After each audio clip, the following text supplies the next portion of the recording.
នៅយុគមួយនៅក្នុងឆ្នាំ1604តារាវិទូអាល្លឺម៉ង់ឈ្មោះ Johannes Kepler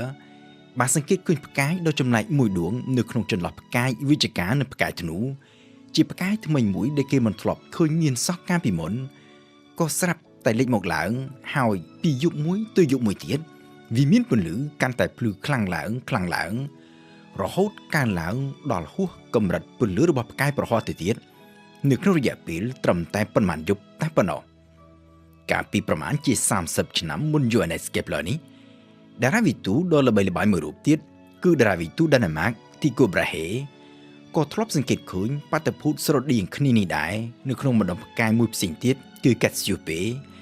ហើយទាំង Kepler និងទាំង Tycho Brahe សុទ្ធតែបាននាំគ្នាកំណត់ថាផ្កាយដែលគេមិនធ្លាប់ឃើញមានសោះហើយក៏ស្រាប់តែលេចមកឡើងក្នុងពន្លឺចែងចាំងភ្លាមបែបនេះគឺប្រកាសជាផ្កាយដែលទើបនឹងចាប់កំណើតថ្មីហើយបានហៅផ្កាយទាំងនេះថា Stella Nova តាមភាសាឡាតាំង Stella គឺផ្កាយហើយ Nova មានន័យថាថ្មីជាច្រើនឆ្នាំក្រោយមកទៀតអ្នកវិទ្យាសាស្ត្របានរកឃើញថាបាតុភូតដែល Johannes Kepler និង Tycho Brahe ហៅថា Stella Nova នេះតាមក៏ពិតទៅមិនមែនជាការចាប់កំណើតផ្កាយថ្មីនោះទេផ្ទុយទៅវិញវាគឺជាការស្លាប់របស់ផ្កាយនៅក្នុងហេតុការណ៍ផ្ទុះដ៏សម្បើមបំផុតមួយនៅក្នុងចក្រវាឡបាតុភូតដែលមកទល់នឹងពេលបច្ចុប្បន្ននេះនៅតែបន្តជាប់ឈ្មោះថា Nova នេះដដែលគឺបាតុភូត Supernova ផ្កាយគឺជាដុំស្វែឧស្ម័នដែលមានម៉ាស់យ៉ាងសម្បើមជាអាចព្រះអាទិត្យដែលជាផ្កាយនៅចំកណ្ដាលប្រព័ន្ធព្រះអាទិត្យរបស់យើងហើយជាផ្កាយទំហំមធ្យមមួយនោះមានម៉ាស់ធ្ងន់ជាងផែនដីរបស់យើងនេះរហូតដល់ទៅជាង30,000 ដងឯណោះម៉ាស់ដ៏សម្បើមនេះវាបង្កើតឲ្យមានជាកម្លាំងទំនាញដ៏សម្បើមដែលស្រូបទាញគ្រប់អវយវទាំងអស់ដែលជាធាតុផ្សំរបស់ផ្កាយដែលភាគច្រើនគឺអ៊ីដ្រូសែនឲ្យសម្ដៅទៅកាន់ស្នូលរបស់ផ្កាយរហូតបង្កើតទៅជាសម្ពាធនិងសីតុណ្ហភាពរាប់លានអង្សានាំឲ្យមានប្រតិកម្មនុយក្លេអ៊ែរគឺ fusion នុយក្លេអ៊ែរនៅក្នុងស្នូលរបស់ផ្កាយ fusion នុយក្លេអ៊ែរនេះហើយដែលធ្វើឲ្យផ្កាយដូចជាព្រះអាទិត្យរបស់យើងជាដើមអាចបញ្ចេញថាមពលនិងពន្លឺជាប់ជាប្រចាំឥតដាច់នៅក្នុងរយៈពេលរហូតដល់ទៅរាប់ពាន់លានឆ្នាំហើយថាមពលដែលចេញពីប្រតិកម្មនុយក្លេអ៊ែរនៅក្នុងស្នូលរបស់ផ្កាយនេះវាក៏បង្កើតឲ្យមានផងដែរនៅកម្លាំងរុញច្រានចេញពីស្នូលសម្ដៅទៅកាន់ស្រទាប់ខាងក្រៅរបស់ផ្កាយនៅក្នុងដំណាក់កាលធម្មតានៃជីវិតរបស់ផ្កាយដែលគេហៅជាភាសាអង់គ្លេសថា main sequence star ផ្កាយស្ថិតនៅក្នុងស្ថានភាពលំនឹងមួយគឺថាមពលដែលចេញពីប្រតិកម្មនុយក្លេអ៊ែរនៅក្នុងស្នូលបង្កើតជាកម្លាំងរុញចេញទៅខាងក្រៅនៅក្នុងកម្រិតមួយល្មមគ្រប់គ្រាន់អាចទប់ទល់ជាមួយនឹងកម្លាំងទំនាញដែលទាញសារធាតុសម្ដៅទៅកាន់ស្នូលរបស់ផ្កាយក៏ប៉ុន្តែប្រតិកម្មនុយក្លេអ៊ែរនៅក្នុងស្នូលរបស់ផ្កាយនេះវាមិនអាចចេះតែបន្តកើតមានជាប់រហូតបាននោះទេពីព្រោះថា fusion នុយក្លេអ៊ែរត្រូវការប្រើអ៊ីដ្រូសែនជាសារធាតុចំហេះពូលគឺអាតូមអ៊ីដ្រូសែនត្រូវរលាយចូលគ្នារួចហើយបង្កើតទៅជាសារធាតុថ្មីមួយទៀតគឺអេលីយ៉ូមនៅពេលដែលអស់អ៊ីដ្រូសែនផ្កាយក៏ចាប់ផ្ដើមបាត់បង់លំនឹងដោយនៅក្នុងដំណាក់កាលថ្មីនេះប្រតិកម្មនុយក្លេអ៊ែរនៅក្នុងស្នូលរបស់ផ្កាយនៅតែបន្តកើតមានដែរក៏ប៉ុន្តែដោយសារតែវាលែងមានអ៊ីដ្រូសែន fusion នុយក្លេអ៊ែរក្នុងដំណាក់កាលបន្ទាប់នេះគឺត្រូវកើតឡើងទៅលើអេលីយ៉ូមចំណែករចនាសម្ព័ន្ធខាងក្នុងរបស់ផ្កាយវិញក៏ត្រូវឆ្លងកាត់នៅដំណើរវិវត្តបញ្ច្រាស់គ្នាផងដែរពូលគឺស្នូលបែកខាងក្នុងត្រូវរួមហាប់ចូលគ្នាចំណែកផ្នែកខាងក្រៅត្រូវរីកប៉ោងកាន់តែធំរហូតធ្វើឲ្យផ្កាយត្រូវคล้ายទៅជាផ្កាយយក្សក្រហមនៅក្នុងដំណាក់កាលនេះផ្កាយដែលមានម៉ាស់ធ្ងន់គឺក្នុងចន្លោះពី8ដងទៅ15ដងនៃម៉ាស់របស់ព្រះអាទិត្យ fusion នុយក្លេអ៊ែរនៅបែកខាងក្នុងរបស់ផ្កាយនៅតែបន្តកើតមានឡើងជាស្រទាប់ផ្សេងគ្នាដោយរាប់ពីបែកខាងក្រៅទៅខាងក្នុងស្រទាប់ទី1គឺអាតូមអ៊ីដ្រូសែនដែលនៅសេសសល់បន្តរលាយចូលគ្នាបង្កើតជាអេលីយ៉ូមចំណែកស្រទាប់បន្តមកទៀត fusion អាតូមអេលីយ៉ូមបង្កើតជាកាបូនបង្កើតទៅជាណេអុងទៅអុកស៊ីហ្សែនបង្កើតទៅជាស៊ីលីស្យូមហើយស៊ីលីស្យូមបង្កើតទៅជាដែកដែលស្ថិតនៅស្នូលបែកខាងក្នុងគេបងអស់នៅក្នុងខ្សែសង្វាក់នៃ fusion នុយក្លេអ៊ែរនេះពីដំណាក់កាលមួយទៅដំណាក់កាលមួយទៀត fusion atom កាន់តែធំទាមទារលក្ខខណ្ឌសីតុណ្ហភាពក៏កាន់តែក្តៅទៅតាមនោះផងដែរ fusion nuclear ពី hydrogen ទៅ helium ត្រូវការសីតុណ្ហភាពត្រឹម15លានអង្សាតែប៉ុណ្ណោះចំណែកឯ fusion nuclear ពី silicium ទៅដែកវិញត្រូវការសីតុណ្ហភាពយ៉ាងតិចរហូតដល់ទៅប្រមាណជា2500លានអង្សាឯណោះហើយដូច្នេះហើយបានជានៅក្នុងខ្សែសង្វាក់ fusion nuclear នៅក្នុងស្នូលរបស់ផ្កាយដែកគឺជាដំណាក់កាលចុងក្រោយគេបង្អស់ដោយមិនអាចបន្តមាន fusion nuclear បង្កើតទៅជាសារធាតុអ្វីផ្សេងទៀតបាននោះទេបន្តិចម្ដង fusion nuclear ពីស្រទាប់ខាងក្រៅធ្វើឲ្យដែកនៅក្នុងស្នូលរបស់ផ្កាយចេះតែបន្តកើនឡើងហើយដងស៊ីតេក៏ត្រូវកើនឡើងជាលំដាប់រហូតដល់កម្រិតមួយនៅពេលដែលស្នូលដែកដែលនៅខាងក្នុងមានម៉ាស់កើនឡើងរហូតដល់ទៅប្រមាណជាជិត1ដងកន្លះនៃម៉ាស់របស់ព្រះអាទិត្យដែលគេឲ្យឈ្មោះថាដែនកំណត់ចន្ទ្រសេខាកម្លាំងអេឡិចត្រូននៅក្នុងអាតូមក៏លែងអាចទ្រាំទ្រនឹងកម្លាំងទំនាញបានវាធ្វើឲ្យអាតូមត្រូវហាប់ចូលគ្នាយ៉ាងណែនហើយគ្រប់ធាតុផ្សំទាំងអស់របស់អាតូមទាំងអេឡិចត្រូនដែលនៅជុំវិញនិងទាំងប្រូតុងដែលនៅក្នុងនុយយ៉ូក៏ត្រូវคล้ายទៅជានូត្រុងទាំងអស់ប្រមូលផ្ដុំគ្នានៅក្នុងស្នូលរបស់ផ្កាយកម្លាំងទំនាញដ៏សម្បើមនៅក្នុងស្នូលរបស់ផ្កាយនេះវាក៏ស្រូបទាញផងដែរគ្រប់សារធាតុផ្សេងទៀតដែលស្ថិតនៅស្រទាប់ខាងក្រៅឲ្យរួមចូលសម្ដៅទៅខាងក្នុងដោយការរួមចូលទៅខាងក្នុងស្នូលនេះត្រូវធ្វើឡើងនៅក្នុងល្បឿនយ៉ាងលឿនបំផុតគឺលឿនរហូតដល់ទៅប្រមាណជា 10% ឯណោះនៃល្បឿនរបស់ពន្លឺដោយសារតែការរួមចូលនៅក្នុងល្បឿនដ៏លឿនបែបនេះហើយបានជានៅពេលដែលសារធាតុនៃស្រទាប់ខាងក្រៅរបស់ផ្កាយនេះធ្វើដំណើរទៅដល់ស្នូលវាក៏ត្រូវទង្គិចជាមួយនឹងស្នូលរបស់ផ្កាយបង្កើតឲ្យមានទៅជាកម្លាំងផ្ទុះដ៏សម្បើមរុញច្រានសារធាតុអស់ទាំងនេះឲ្យសាយភាយចេញទៅវិញហើយបង្កើតទៅជាបាតុភូត supernova នៅក្នុងការផ្ទុះ supernova នេះសារធាតុដែលនៅស្រទាប់ខាងក្រៅរបស់ផ្កាយត្រូវសាយភាយចេញទៅក្នុងទីអវកាសបង្កើតទៅជាបណ្ដុំធូលីនិងអូស្មန်ដែលមានរាងដូចជាពពកហើយដែលគេឲ្យឈ្មោះថា nebula សារធាតុនៅក្នុង nebula នេះគឺជាធាតុផ្សំចម្បងមួយដែលក្រៅមកត្រូវប្រមូលផ្ដុំគ្នា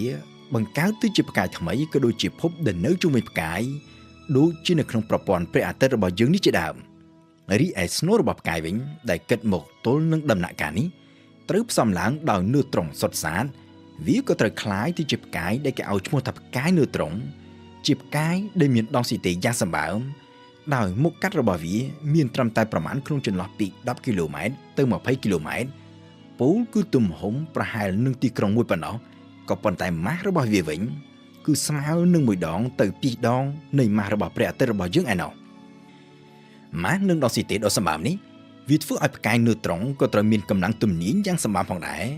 ហើយវាត្រូវមានចលនាវិលជុំវិញខ្លួនឯងក្នុងល្បឿនយ៉ាងលឿនរហូតដល់ទៅប្រមាណជា60ជុំឯណោះក្នុង1វិនាទីចលនារង្វិលជុំវិញខ្លួនឯងដ៏លឿននេះវាធ្វើឲ្យផ្កាយនូត្រុងត្រូវបញ្ចេញកាំរស្មីនៃអេឡិចត្រូម៉ាញ៉េទិកភ្លឺផ្លែតទៅតាមចង្វាក់នៃរង្វិលរបស់ផ្កាយកាំរស្មីភ្លឺផ្លែតដែលគេឲ្យឈ្មោះថា pulsar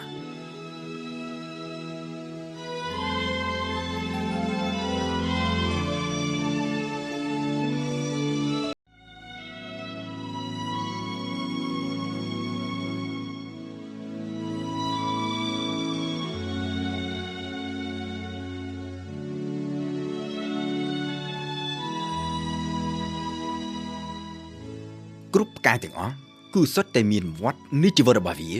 មានពេលចាប់កំណើតហើយក៏មានពេលដែលត្រូវស្លាប់ទៅវិញនោះដែរក៏ប៉ុន្តែមានតែផ្កាយធំប៉ុណ្ណោះដែលនៅពេលដែលស្លាប់ទៅត្រូវផ្ទុះទៅជា supernova ហើយផ្កាយដែលអាចផ្ទុះទៅជា supernova បាននេះគឺចាំបាច់ទាល់តែមានម៉ាស់យ៉ាងតិច8ដងនៃម៉ាស់ព្រះអាទិត្យរបស់យើងបើគិតនៅក្នុងក្របខ័ណ្ឌប្រព័ន្ធព្រះអាទិត្យរបស់យើងនេះព្រះអាទិត្យមានម៉ាស់រហូតដល់ទៅប្រមាណជា 99% នៃម៉ាស់សរុបរបស់ប្រព័ន្ធព្រះអាទិត្យទាំងមូលហើយបើធៀបត្រឹមតែនឹងផែនដីយើងគឺមានម៉ាស់ធ្ងន់ជាងផែនដីរហូតដល់ទៅជាង 30,000 ដងឯណោះបើនិយាយពីទំហំវិញព្រះអាទិត្យមានមុខកាត់ធំជាងមុខកាត់ផែនដីរហូតដល់ទៅជាង100ដងហើយបើយើងគិតក្នុងទម្រង់ជាស្វែរផែនដីរបស់យើងនេះរហូតដល់ទៅប្រមាណជា1លានឯណោះទើបអាចទៅបំពេញស្វែររបស់ព្រះអាទិត្យបានក៏ប៉ុន្តែ បើទោះបីជាមានម៉ាស់នឹងទំហំយ៉ាងសម្បើមបែបនេះក៏ដោយព្រះអាទិត្យរបស់យើងនេះគ្រាន់តែជាផ្កាយដ៏ទូចមួយតែប៉ុណ្ណោះបើធៀបទៅនឹងផ្កាយយៈផ្សេងទៀតផ្កាយៈដ៏សម្បើមដែលបើទោះបីជាស្ថិតនៅចម្ងាយយ៉ាងឆ្ងាយរហូតដល់ទៅរាប់រយរាប់ពាន់ឆ្នាំពលឺក៏ប៉ុន្តែយើងនៅតែអាចមើលឃើញដោយភ្នែកទទេបានដោយងាយនៅពាសពេញផ្ទៃមេឃរបស់យើងនៅក្នុងចំណោមផ្កាយយៈអស់ទាំងនេះមានផ្កាយមួយដួងជាផ្កាយភ្លឺជាងគេលំដាប់ទី10នៅលើមេឃឈ្មោះថា Betelgeuse មានទីតាំងស្ថិតនៅក្នុងបណ្ដុំផ្កាយដែលគេស្គាល់ជាលក្ខណៈអន្តរជាតិថា Orion ហើយដែលនៅក្នុងប្រទេសកម្ពុជាយើងហៅថាផ្កាយយាមនង្គ័ល Betelgeuse គឺជាប្រភេទផ្កាយយៈក្រហមដែលមានមុខកាត់យ៉ាងធំសម្បើមដែលបើសិនជាគេយក Betelgeuse នេះមកដាក់នៅត្រង់ទីតាំងព្រះអាទិត្យរបស់យើងមុខកាត់របស់ Betelgeuse នឹងត្រូវលាតសន្ធឹងហួសគន្លងភពផែនដីនិងភពអង្គារទៅទៀតហើយត្រូវចេញរហូតទៅដល់គន្លងរបស់ភពប្រហ័សឯណោះបើនិយាយអំពីម៉ាស់វិញ Betelgeuse មានម៉ាស់ធំជាងព្រះអាទិត្យរបស់យើងប្រហែលពី10ដងទៅ15ដងហើយបើទោះបីជាវាទើបនឹងមានអាយុត្រឹមប្រមាណជា10លានឆ្នាំក៏ពិតមែនក៏ប៉ុន្តែផ្កាយ Betelgeuse កំពុងស្ថិតនៅក្នុងដំណាក់កាលចុងក្រោយនៃជីវិតដែលអាចនឹងត្រូវផ្ទុះទៅជា Supernova បានគ្រប់ពេលទាំងអស់សំណួរសួរថាតើនៅពេលដែលផ្កាយ Betelgeuse នេះត្រូវផ្ទុះទៅជា Supernova តើភពផែនដីរបស់យើងអាចនឹងត្រូវរងនូវផលប៉ះពាល់អ្វីខ្លះនៅក្នុងចក្រវាឡរបស់យើងនេះក្រៅពីបន្ទុក Big Bang និងបន្ទុកកាំរស្មី Gamma ដែលគេហៅជាភាសាអង់គ្លេសថា Gamma Ray Burst Supernova គឺជាការផ្ទុះដ៏ខ្លាំងបំផុតមួយគឺខ្លាំងជាងគ្រប់អ្វីៗផ្សេងទៀតទាំងអស់ដែលមនុស្សយើងធ្លាប់ស្គាល់នៅពេលដែលផ្កាយមួយផ្ទុះទៅជា Supernova វាបញ្ចេញពន្លឺភ្លឺខ្លាំងជាង Galaxy មួយទាំងមូលទៅទៀតហើយកម្លាំងផ្ទុះរបស់វាអាចធ្វើឲ្យសារធាតុដែលនៅស្រទាប់ខាងក្រៅរបស់ផ្កាយត្រូវសាយភាយចេញទៅខាងក្រៅកាត់តាមលំហអវកាសនៅក្នុងល្បឿនយ៉ាងលឿនរហូតដល់ទៅប្រមាណពី 15,000 ទៅ 40,000 គីឡូម៉ែត្រក្នុង1វិនាទីពោលគឺរហូតដល់ទៅប្រមាណជាង 10% ឯណោះនៃល្បឿនរបស់ពន្លឺដើម្បីប្រៀបធៀបឲ្យយល់ថាតើការផ្ទុះ Supernova នេះវាមានកម្លាំងខ្លាំងប៉ុណ្ណាយើងគួរពិចារណាទៅលើចំណុចសំខាន់មួយនៅមុនផ្ទុះទៅជា Supernova នៅក្នុងស្នូលរបស់ផ្កាយដែលបើទោះបីជាមានសីតុណ្ហភាពរហូតដល់ទៅរាប់ពាន់លានអង្សាក៏ដោយថាមពលរបស់វាអាចធ្វើឲ្យអាតូមរលាយចូលគ្នាបង្កើតបានជាសារធាតុធ្ងន់បំផុតត្រឹមអាតូមដែកតែប៉ុណ្ណោះនៅក្នុងការផ្ទុះ Supernova វិញវាអាចបង្កើតបានសារធាតុធ្ងន់ជាងដែកនេះទៅទៀតដូច្នេះវាមានន័យថាការផ្ទុះ Supernova នេះមានកម្លាំងនិងថាមពលខ្លាំងជាងអ្វីដែលកើតមាននៅក្នុងស្នូលរបស់ផ្កាយយ៉ាងសម្បើមហើយថាមពលដ៏សម្បើមនេះវាអាចកំទេចគ្រប់អ្វីដែលនៅជុំវិញក៏ប៉ុន្តែទោះជាយ៉ាងណាផលប៉ះពាល់ដោយកម្លាំងផ្ទុះ Supernova នេះវាក៏អាស្រ័យផងដែរថាតើវាស្ថិតនៅចម្ងាយឆ្ងាយប៉ុណ្ណាគិតមកទល់នឹងសប្តាហ៍ថ្ងៃនេះអ្នកវិទ្យាសាស្ត្របានប៉ាន់ស្មានថា Supernova ដែលកើតឡើងនៅក្នុងចម្ងាយត្រឹមប្រមាណជា50ឆ្នាំពន្លឺពីយើងវាអាចនឹងធ្វើឲ្យស្រទាប់បរិយាកាសជុំវិញភពផែនដីរបស់យើងនេះត្រូវបាត់បង់ទាំងស្រុងហើយជីវិតរបស់មនុស្សយើងក៏ដូចជាគ្រប់ភាវៈរស់ផ្សេងទៀតនៅលើភពផែនដីនេះអាចនឹងត្រូវស្លាប់ផុតពូជទាំងអស់ការសិក្សាខ្លះបង្ហាញថាផលប៉ះពាល់ដល់ជីវិតដោយសារបាតុភូត Supernova អាចកើតឡើងរហូតដល់ទៅចម្ងាយប្រមាណជា150ឆ្នាំពន្លឺឯណោះក៏ប៉ុន្តែទោះជាយ៉ាងណានៅក្នុងករណីផ្កាយ Betelgeuse នេះយើងអាចនិយាយបានថាភពផែនដីរបស់យើងគឺស្ថិតនៅក្រៅចំណុចគ្រោះថ្នាក់ពីព្រោះថា Betelgeuse ស្ថិតនៅចម្ងាយរហូតដល់ទៅប្រមាណជា650ឆ្នាំទៅ700ឆ្នាំពន្លឺឯណោះពីភពផែនដីរបស់យើងដូច្នេះនៅពេលដែល Betelgeuse ផ្ទុះទៅជា Supernova វានឹងមិនបង្កគ្រោះថ្នាក់ដល់អាយុជីវិតនៅលើភពផែនដីរបស់យើងនោះទេក៏ប៉ុន្តែគេរំពឹងថា Supernova ដោយ Betelgeuse នេះវានឹងបង្កើតទៅជាទស្សនីយភាពដ៏អស្ចារ្យមួយនៅលើផ្ទៃមេឃពីព្រោះថានៅពេលដែល Betelgeuse ផ្ទុះទៅជា Supernova វានឹងជះពន្លឺដ៏ខ្លាំងដែលយើងអាចមើលឃើញសូម្បីតែនៅពេលថ្ងៃហើយនៅពេលយប់វិញពន្លឺនេះវានឹងត្រូវកើនឡើងបន្តិចម្ដងរហូតអាចនឹងត្រូវភ្លឺប្រហាក់ប្រហែលនឹងព្រះច័ន្ទពេញវង្សដោយភ្លឺក្នុងរយៈពេលរហូតដល់ទៅរាប់ខែឯណោះមុននឹងត្រូវថមថយពន្លឺទៅវិញបន្តិចម្ដងរហូតដល់ពេលមួយ Betelgeuse នឹងត្រូវបាត់ពីផ្ទៃមេឃរបស់យើងជារៀងរហូតអ្នកវិទ្យាសាស្ត្រ បានព្យាករណ៍ថាការផ្ទុះជា supernova របស់ Betelgeuse នេះអាចកើតមានឡើងនៅក្នុងរង្វង់ប្រមាណជា 10,000 ឆ្នាំទៀតឬក៏វាអាចកើតឡើងនៅថ្ងៃស្អែកឬក៏អាចកើតឡើងរួចទៅហើយក៏អាចថាបានគ្រាន់តែយើងមិនទាន់អាចមើលឃើញតែប៉ុណ្ណោះដោយនេះគឺដោយសារតែ Betelgeuse ស្ថិតនៅចម្ងាយរហូតដល់ទៅប្រមាណជា700ឆ្នាំពន្លឺពីយើងហើយចាប់ពីពេលផ្ទុះទៅជា supernova ពន្លឺដែលចេញពី supernova នេះត្រូវការរយៈពេលរហូតដល់ទៅ700ឆ្នាំឯណោះទើបវាអាចធ្វើដំណើរមកដល់ផែនដីហើយអាចឲ្យយើងមើលឃើញវាបានយើងអាចនិយាយបានម្យ៉ាងទៀតថាប្រសិនបើ Betelgeuse ផ្ទុះទៅជា supernova នៅថ្ងៃនេះយើងនៅតែបន្តមើលឃើញ Betelgeuse នៅក្នុងសភាពធម្មតាដោយពេលបច្ចុប្បន្ននេះដដែលដោយត្រូវរងចាំរហូតដល់ទៅប្រមាណជា700ឆ្នាំទៀតទើបយើងអាចមើលឃើញបាតុភូត supernova នេះបានហើយប្រសិនបើយើងឃើញ supernova ពី Betelgeuse នៅថ្ងៃនេះមានន័យថា Betelgeuse ត្រូវអស់ជីវិតហើយផ្ទុះទៅជា supernova តាំងពី700ឆ្នាំមុនមកម្ល៉េះដូច្នេះនៅពេលយប់ឡើងនៅរៀងរាល់ពេលដែលយើងងើបក្បាលសម្លឹងមើលទៅឃើញ Betelgeuse ដែលជាផ្កាយដ៏ភ្លឺមួយដួងមានពណ៌ក្រហមប្លែកពីគេស្ថិតនៅខាងឆ្វេងដៃផ្កាយយឹមនង្គ័លយើងអាចប្រាប់ខ្លួនឯងថាអ្វីដែលយើងកំពុងតែមើលឃើញនេះវាមិនមែនជា Betelgeuse នៅក្នុងពេលបច្ចុប្បន្ននេះទេផ្ទុយទៅវិញនោះគឺជារូបភាព Betelgeuse តាំងពីប្រមាណជា700ឆ្នាំមុនមកម្ល៉េះហើយនេះប្រហែលជាគ្រាន់តែជាពន្លឺដែលបន្សល់ទុកពី Betelgeuse តែប៉ុណ្ណោះចំណែករូបកាយរបស់វាប្រហែលជាត្រូវរលាយបាត់ពីចក្រវាឡរបស់យើងនេះទៅហើយក៏អាចថាបាន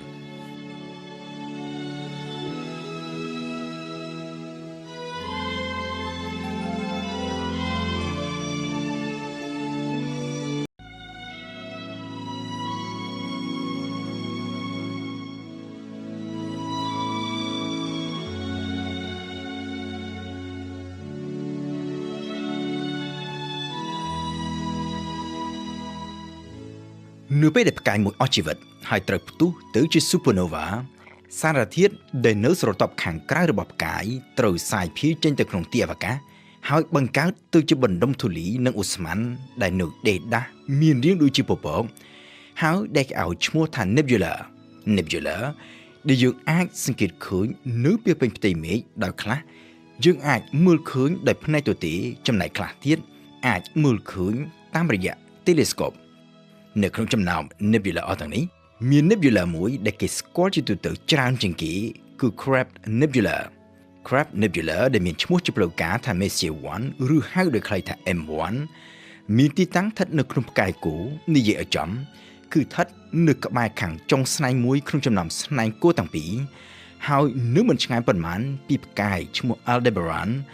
ដែលជាផ្កាយពណ៌ក្រហមដ៏ភ្លឺមួយដួងស្ថិតនៅចំផ្នែកគោCrab Nebula ត្រូវបានគេសង្កេតឃើញពីដំបូងកាលពីឆ្នាំ1731ដោយតារាវិទូអង់គ្លេសឈ្មោះ John Bevis ហើយក្រោយមកទៀតត្រូវបានសង្កេតឃើញដាច់ដោយឡែកពីគ្នានៅឆ្នាំ1758ដោយតារាវិទូបារាំងឈ្មោះ Charles Messier នៅពេលនោះ Messier គិតស្មានថា Crab Nebula ដែលមានពន្លឺរាងវែងគឺជាផ្កាយដ៏កន្ទុយក៏ប៉ុន្តែក្រោយពីតាមសង្កេតមើលក្នុងរយៈពេលយូរទើបដឹងថាវាមិនមែនជាផ្កាយដុសកន្ទុយនោះទេពីព្រោះថាផ្កាយដុសកន្ទុយវាត្រូវមានចលនាផ្លាស់ទីនៅលើមេឃពីយប់មួយទៅយប់មួយទៀតចំណែកឯ Crab Nebula នេះវិញវាស្ថិតនៅនឹងថ្កល់មួយកន្លែងដោយសារតែនៅពេលនោះមីសៀចាប់អារម្មណ៍តែទៅលើការស្វែងរកផ្កាយដុសកន្ទុយហើយដើម្បីកុំឲ្យច្រឡំគ្នាមីសៀក៏បានបង្កើតបញ្ជីមួយដើម្បីកត់ត្រាគ្រប់អ្វីៗទាំងអស់ដែលមានពន្លឺស្រដៀងនឹងផ្កាយដុសកន្ទុយក៏ប៉ុន្តែមិនមែនជាផ្កាយដុសកន្ទុយដោយនៅក្នុងបញ្ជីនេះ Crab Nebula ត្រូវបានកត់ត្រាជួលមុនគេហើយដូច្នេះហើយបានជាវាមានឈ្មោះថា M1 ឬ Messier 1តាមរយៈការសិក្សាលម្អិតក្រោយមកទៀតអ្នកវិទ្យាសាស្ត្របានរកឃើញថា Crab Nebula ឬ M1 នេះគឺជា Nebula ដែលបន្សល់ទុកពីការផ្ទុះ Supernova ហើយអ្នកវិទ្យាសាស្ត្រល្បីៗមួយចំនួនរួមមានដូចជា Edwin Hubble និង John Oort ជាដើមក៏បានរកឃើញផងដែរថាមុខកាត់របស់ Crab Nebula នេះវាមិនមានទំហំធេនោះទេផ្ទុយទៅវិញវាចេះតែបន្តរីកធំឡើងជាលំដាប់ពីមួយថ្ងៃទៅមួយថ្ងៃដោយយោងទៅលើអត្រានៃការរីកមាឌដែលគេសង្កេតឃើញអ្នកវិទ្យាសាស្ត្របានគណនាត្រឡប់ថយក្រោយទៅវិញហើយក៏បានរកឃើញថាចំណុចចាប់ផ្ដើមនៃ Nebula នេះគឺចេញពីឆ្នាំ1054ឆ្នាំតែមួយ នឹងទីតាំងតែមួយដូចគ្នាដែលមានបាតុភូត supernova ក៏ត្រាទុកដោយតារាវិទូចិនសម័យបុរាណតាមរយៈកំណត់ត្រានេះគេអាចដឹងបានថាកាលពីជិត 1000 ឆ្នាំមុននៅយប់ថ្ងៃទី4ខែកក្កដាឆ្នាំ1054តារាវិទូចិនបានសង្កេតឃើញផ្កាយដ៏ចម្លែកមួយដួងដែលគេមិនធ្លាប់ឃើញសោះកាលពីមុនក៏ស្រាប់តែលេចមកឡើងនៅក្នុងផ្កាយគូនៅចំទីតាំងរបស់ Crab Nebula នៅពេលបច្ចុប្បន្ននេះនៅពេលនោះផ្កាយចម្លែកថ្មីនេះមានពន្លឺកើនឡើងជាលំដាប់ពីយប់មួយទៅយប់មួយទៀតរហូតដល់ពេលមួយវាមានពន្លឺភ្លឺខ្លាំងរហូតដល់អាចឲ្យគេមើលវាឃើញសូម្បីតែនៅពេលថ្ងៃក្នុងរយៈពេលប្រមាណជាជិត1ខែឯណោះមុននឹងត្រូវថយពន្លឺទៅវិញបន្តិចម្ដងរហូតដល់ប្រមាណជាជិត2ឆ្នាំក្រោយមកទៀតទើបវាត្រូវបាត់មកទាំងស្រុងពីលើផ្ទៃមេឃ968ឆ្នាំក្រោយមក Crab Nebula ដែលបន្សល់ទុកពីការផ្ទុះ Supernova នេះបានរីកមាឌរហូតដល់ទៅមានមកកាត់ប្រមាណជា10ឆ្នាំពន្លឺឯណោះហើយដើម្បីជាការប្រៀបធៀបផ្កាយ Proxima Centauri ដែលជាផ្កាយស្ថិតនៅជិតយើងបំផុតនោះមានចម្ងាយត្រឹមតែ4ឆ្នាំពន្លឺតែប៉ុណ្ណោះដែលនេះគឺមានន័យថា Crab Nebula មានមកកាត់ធំជាងចម្ងាយពីផែនដីទៅផ្កាយ Proxima Centauri នេះដល់ទៅជាង2ដងឯណោះឈ្មោះថា Crab Nebula គឺជាឈ្មោះដែលបន្សល់ទុកដោយតារាវិទូអង់គ្លេសដែលកាលពីឆ្នាំ1844បានប្រើ telescope មកកាត់ត្រឹមប្រមាណជាជិត1ម៉ែត្រសង្កេតមើលឃើញ Nebula នេះមានរូបរាងស្រដៀងទៅនឹងសត្វក្តាមក្រោយមកទៀតតាមរយៈការសង្កេតដោយប្រើ telescope កាន់តែទំនើបគេឃើញថា Nebula នេះមិនមានរាងដូចជាសត្វក្តាមនោះទេក៏ប៉ុន្តែបើទោះជាយ៉ាងនេះក៏ដោយវានៅតែបន្តជាប់ឈ្មោះថា Crab Nebula នេះដដែលតាំងពីពេលនោះរហូតមកទល់នឹងសប្តាហ៍ថ្ងៃកិនមកទល់នឹងឆ្នាំ2022រូបភាពយ៉ាងច្បាស់និងយ៉ាងលម្អិតបំផុតរបស់ Crab Nebula គឺរូបភាពដែលថតដោយ Telescope Hubble នៅក្នុងចន្លោះពីឆ្នាំ1999ដល់ឆ្នាំ2000ដោយនៅក្នុងរូបភាពនេះគេអាចសង្កេតឃើញយ៉ាងច្បាស់នូវសារធាតុដែលបំភាយចេញពីផ្កាយនៅក្នុងបាតុភូត Supernova ដោយពណ៌នីមួយៗនៅក្នុងរូបភាពនេះវាកំណត់អំពីសារធាតុផ្សេងៗគ្នាក្នុងនោះសារធាតុដែលប្រមូលផ្ដុំគ្នាចេញរូបរាងដូចជាសរសៃប្រតិក្រឡាគ្នាពណ៌លឿងទុំវាភាគច្រើនគឺជាហីដ្រូសែនពណ៌បៃតងគឺស៊ុលហ្វួរចំណែកឯពណ៌ខៀវនិងពណ៌ក្រហមដែលនៅជាខាងក្រៅគឺសារធាតុអុកស៊ីហ្សែននៅក្នុងរូបភាពផ្សេងទៀត Telescope Hubble ក៏បានឆ្លុះឃើញផងដែរអំពីចលនារបស់ pulsar ដែលចេញពីផ្កាយណឺត្រុងនៅចំកណ្ដាល Crab Nebula ផ្កាយណឺត្រុងដែលបន្សល់ទុកពីស្នូលរបស់ផ្កាយដើមក្រោយពីផ្ទុះទៅជា Supernova ជាផ្កាយដែលផ្សំឡើងដោយណឺត្រុងសុទ្ធសាធដែលមានទំហំតូចត្រឹមប្រហែលនឹងទីក្រុងមួយតែប៉ុណ្ណោះក៏ប៉ុន្តែម៉ាស់របស់វាវិញគឺស្មើនឹងម៉ាស់ព្រះអាទិត្យរបស់យើងហើយវាមានចលនាវិលជុំវិញខ្លួនឯងយ៉ាងលឿនរហូតដល់ទៅប្រមាណជា30ជុំឯណោះក្នុង1វិនាទី Crab Nebula គឺជាអ្វីដែលបន្សល់ទុកពីបាតុភូត Supernova ដែលយើងសង្កេតឃើញកាលពីជិត1000ឆ្នាំមុនក៏ប៉ុន្តែតាមការពិតទៅការផ្ទុះ Supernova នេះវាបានកើតឡើងតាំងពី7500ឆ្នាំមុនមកម្ល៉េះដោយសារតែ Crab Nebula នេះវាស្ថិតនៅចម្ងាយរហូតដល់ទៅ6500ឆ្នាំពន្លឺពិភពផែនដីដូច្នេះចាប់ពីពេលដែលផ្ទុះទៅជា Supernova ពន្លឺ Supernova នេះវាត្រូវចំណាយពេល6500ឆ្នាំទើបវាអាចធ្វើដំណើរមកដល់ភពផែនដីហើយអាចឲ្យតារាវិទូចិនសង្កេតឃើញបានកាលពីជិត1000ឆ្នាំមុន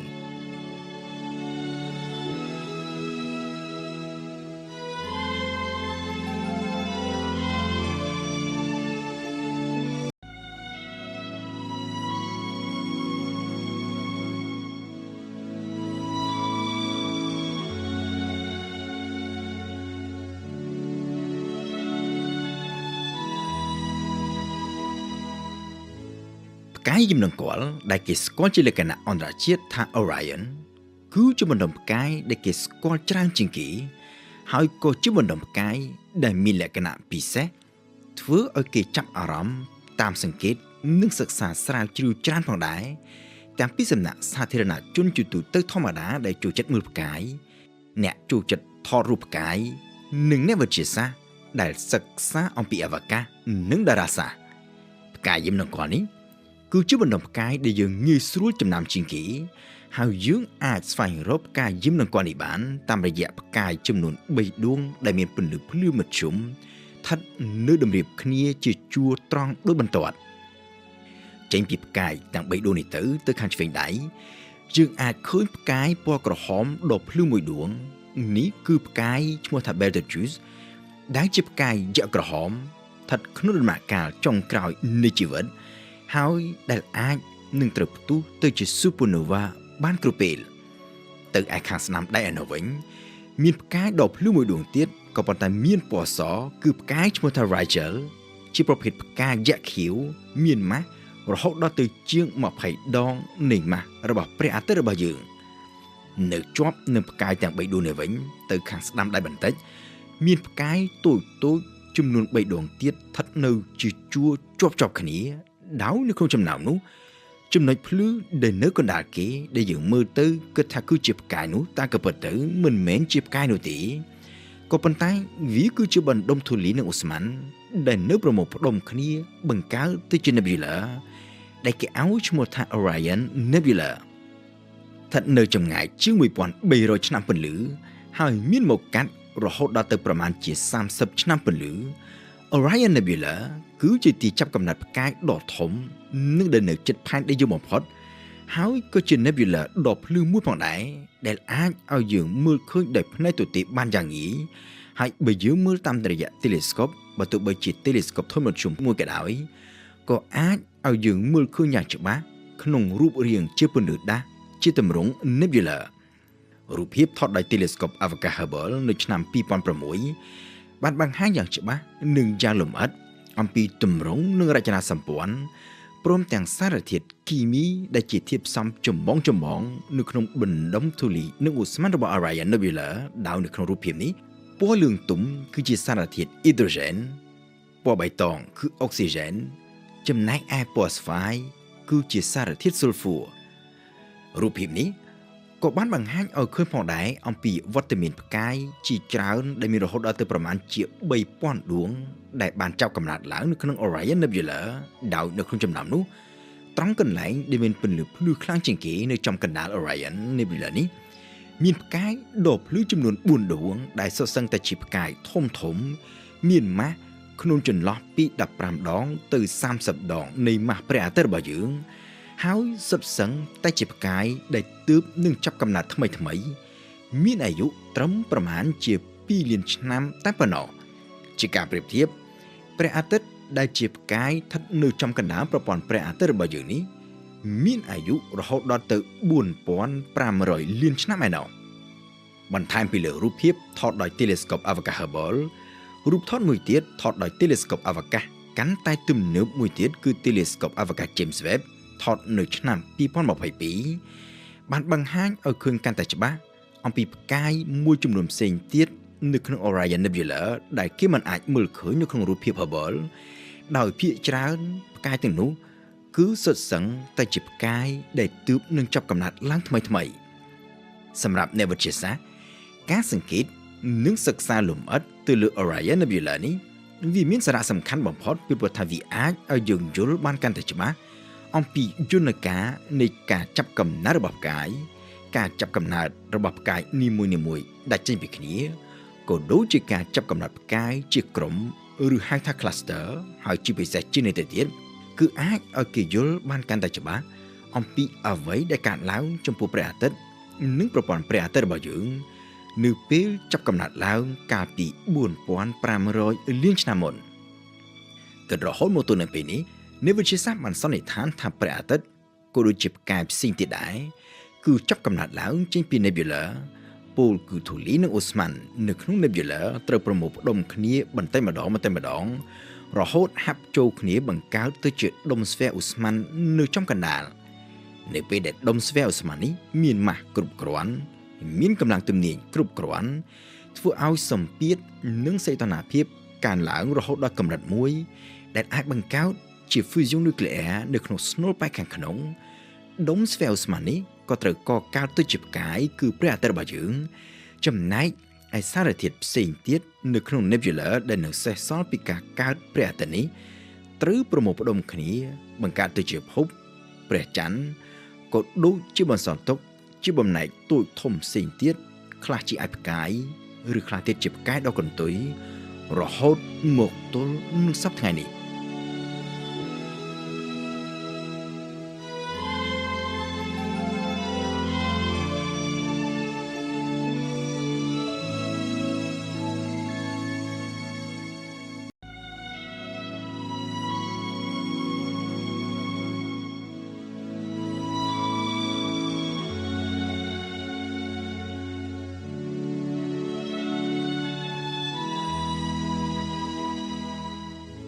នៅក្នុងការសិក្សាទៅលើភពក្រៅប្រព័ន្ធព្រះអាទិត្យអ្នកវិទ្យាសាស្ត្រជាទូទៅតែងតែផ្ដោតទៅលើចំណុចចម្បងមួយគឺស្វែងរកភពដែលមានទំហំនិងធាតុផ្សំប្រហាក់ប្រហែលនឹងភពផែនដីហើយស្ថិតនៅក្នុងតំបន់ដែលមានអំណោយផលដល់ជីវិតឬហៅជាភាសាអង់គ្លេសថា habitable zone កាលពីថ្ងៃទី10មករាកន្លងទៅនេះអ្នកវិទ្យាសាស្ត្ររបស់ទីភ្នាក់ងារ NASA ទើបនឹងបានប្រកាសឲ្យដឹងថាគេបានរកឃើញភពស្រដៀងនឹងភពផែនដីមួយទៀតស្ថិតនៅក្នុងតំបន់អំណោយផលដល់ជីវិត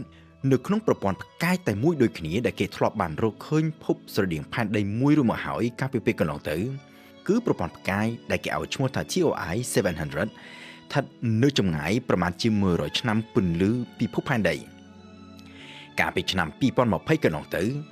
ការសង្កេតដោយប្រើ Telescope អវកាសរបស់ NASA គឺ Telescope ឈ្មោះថា TESS គេបានរកឃើញភពចំនួន3នៅក្នុងប្រព័ន្ធផ្កាយ TOI 700គឺភពដែលគេឲ្យឈ្មោះថា TOI 700b C និង D ក៏ប៉ុន្តែក្រៅមកទៀត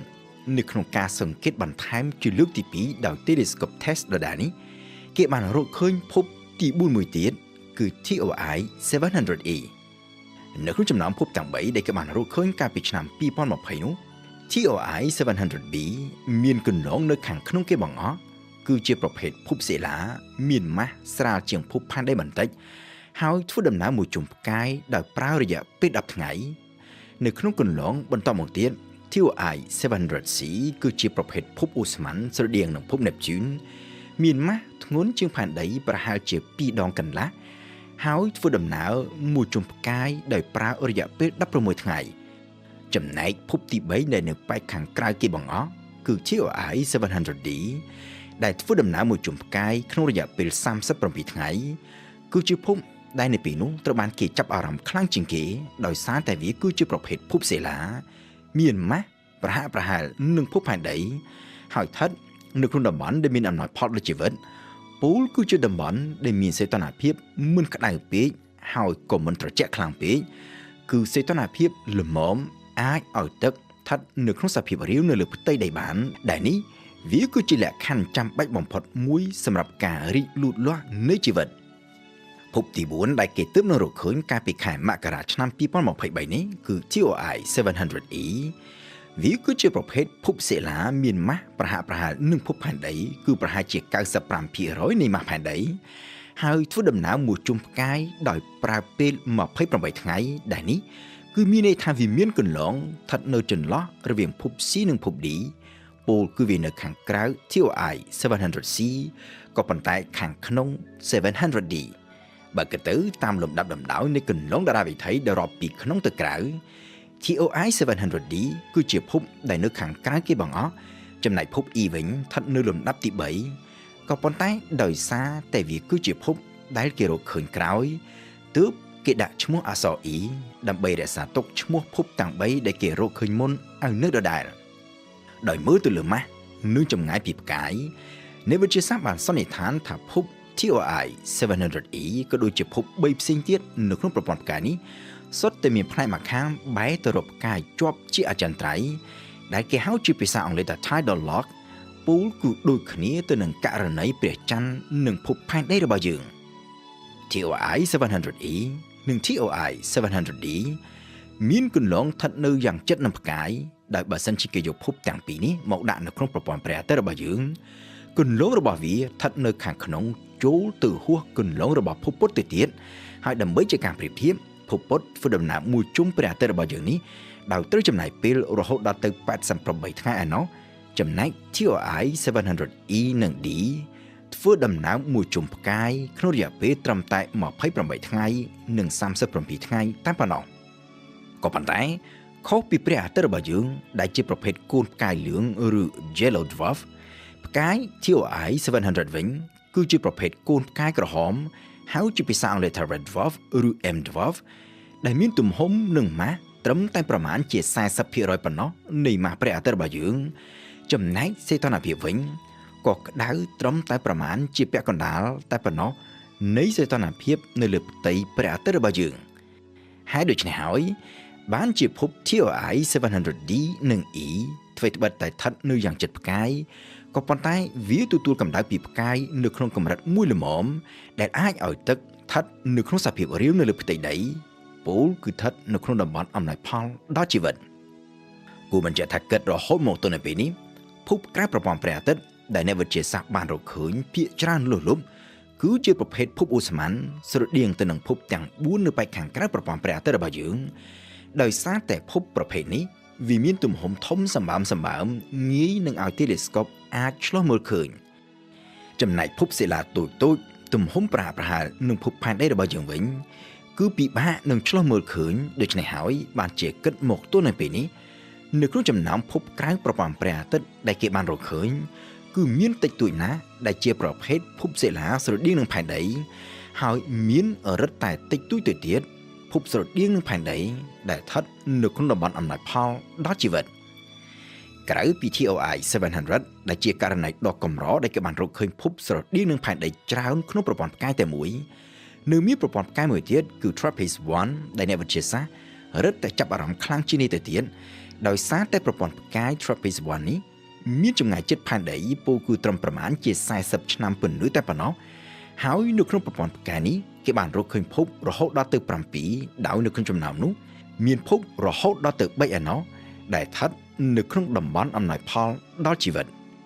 ភពក្រៅប្រព័ន្ធព្រះអាទិត្យនៅក្នុងតំបន់អំណោយផលដល់ជីវិតទាំងនេះហើយដែលនឹងជាគោលដៅចម្បងសម្រាប់ការសិក្សាលម្អិតដោយ telescope អវកាសទំនើបថ្មីគឺ telescope អវកាស James Webb ដែលជា telescope មានសមត្ថភាពកំណត់យ៉ាងលម្អិតអំពីធាតុផ្សំគីមីនៅក្នុងស្រទាប់បរិយាកាសលើភពក្រៅប្រព័ន្ធព្រះអាទិត្យធាតុផ្សំគីមីក្នុងស្រទាប់បរិយាកាសដែលអាចជាតម្រុយចម្បងមួយបញ្ជាក់អំពីវត្តមាននៃជីវិតក្រៅភព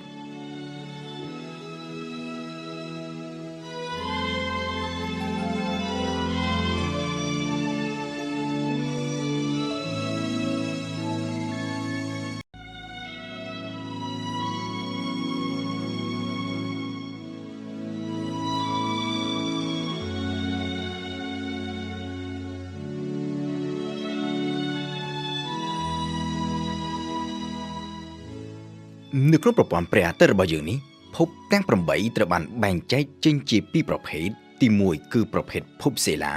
ដែលជាភពមានធាតុផ្សំភាគច្រើនលើសលប់ជាសារធាតុរឹងហើយមានទំហំតូចរួមមានភពពុទ្ធភពសុក្រភពអង្គារនិងភពផែនដីរបស់យើងចំណែកប្រភេទទី2គឺជាប្រភេទភពអូស្មန်ដែលមានធាតុផ្សំភាគច្រើនលើសលប់គឺជាអូស្មန်អ៊ីដ្រូសែននិងអេលីយ៉ូមហើយជាភពមានទំហំធំសម្បើមរួមមានភពប្រហ័សភពសៅរ៍ភពអ៊ុរ៉េនុសនិងភពនេបស៊ូននៅក្រៅប្រព័ន្ធព្រះអាទិត្យរបស់យើងវិញភពដែលគេបានរកឃើញកាលពីពេលកន្លងទៅក៏មានភាគច្រើនជាប្រភេទភពអូស្មန်និងភពសិលានេះដែរ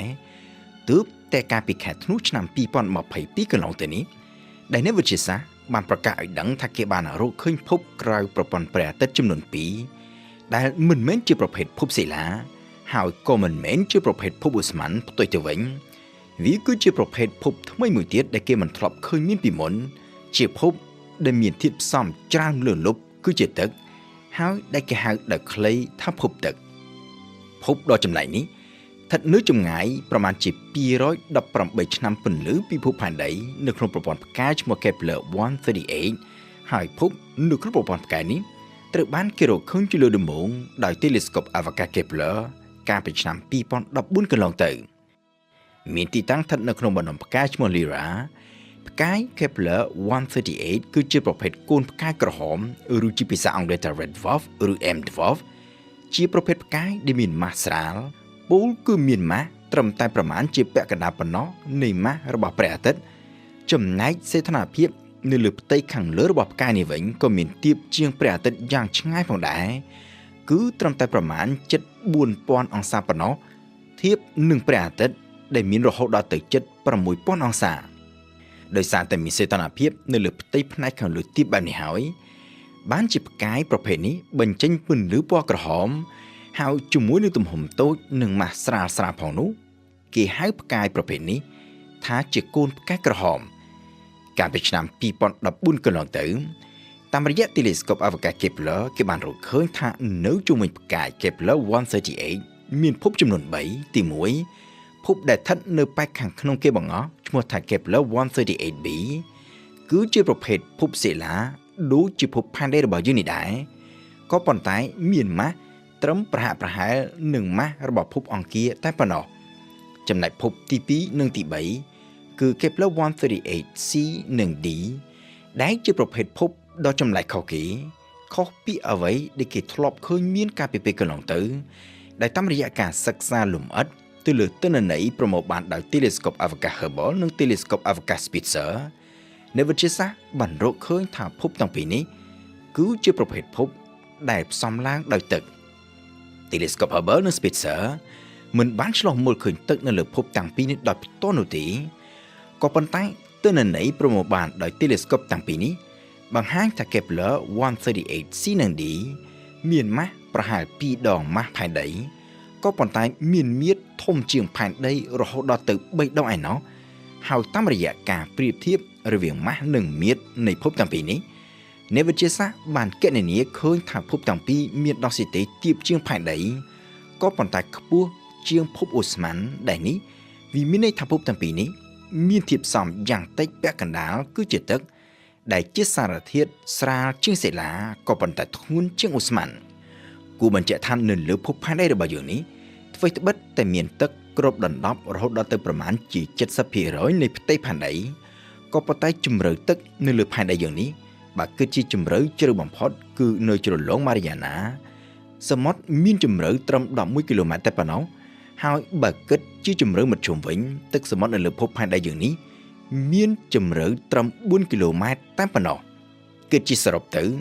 បរិមាណទឹកទាំងអស់នៅលើភពផែនដីរបស់យើងនេះបូកបញ្ចូលគ្នាមានត្រឹមតែប្រមាណជា 1% តែប៉ុណ្ណោះនៃទំហំសរុបរបស់ភពផែនដីទាំងមូលនៅលើភព Kepler 138c និង Kepler 138d វិញអ្វីត្បិតតែស្នូលខាងក្នុងគឺជាសិលាក៏ប៉ុន្តែផ្ទៃខាងលើត្រូវហ៊ុមព័ទ្ធទៅដោយទឹកដែលមានជម្រៅគឺជាមធ្យមរហូតដល់ទៅប្រមាណជា 2000 គីឡូម៉ែត្រពូលគឺជ្រៅជាងទឹកសមុទ្រនៅលើភពផែនដីយើងនេះរហូតដល់ទៅ500ដងឯណោះហើយបើគិតជាសរុបបរិមាណទឹកសរុបនៅលើភពនីមួយៗគឺវាមានយ៉ាងតិចរហូតដល់ទៅប្រមាណជា 50% ឯណោះនៃទំហំសរុបរបស់ភពទាំងពីរទោះជាយ៉ាងណាអ្នកវិទ្យាសាស្ត្រមិនរំពឹងថា Kepler 138c និង d នេះ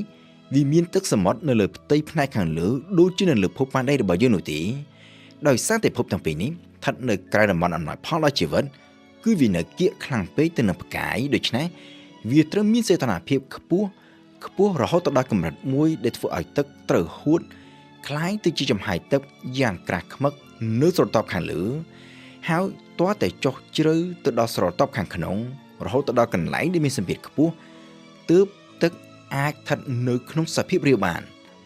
អ្នកវិទ្យាសាស្ត្រនៅក្នុងគម្រោងសិក្សាទៅលើភព Kepler 138c និង d នេះ